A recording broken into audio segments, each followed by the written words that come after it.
Recording by Jyoti films. हमरा गए गोरी अगुआ बना गए अगुआ बना। हमरा गए गोरी अगुआ बना गए अगुआ बना। हम ही लगन लगाई देबो कहबे तबे हबो कराई देबो। हम ही लगन लगाई देबो कहबे तबे हबो कराई देबो। मिक्स बाय सोनू सरगम।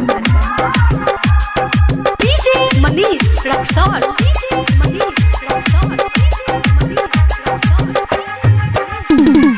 हमरा सनक नहीं मिलता के अगुआ बरहरा पंचायत में गोरी खोल देले। हमरा सनक नहीं मिलता के अगुआ बरहरा पंचायत में गोरी खोल देले। कपड़ा लाता सब किन देबो रतिया मगे शॉपिंग करेबो।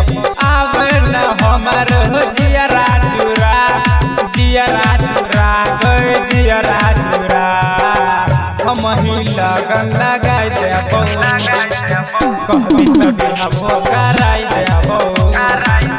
हम ही लगन लगाई देबो कहबे तबे हबो कराई देबो। मिक्स बाय सोनू सरगम।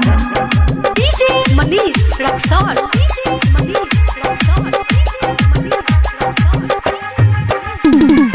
कोनो चीज के तोरा कमी नहीं होई तो सैठो तोहर वकील गे।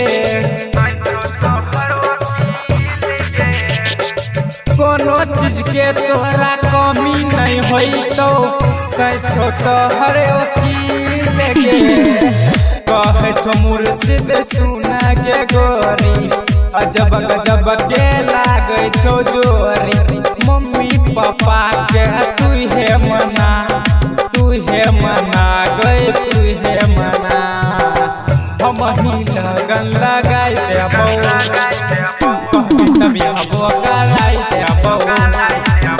रोज रोज पतारा देखाई देबो अस्त लगन में बियाह कराई देबो।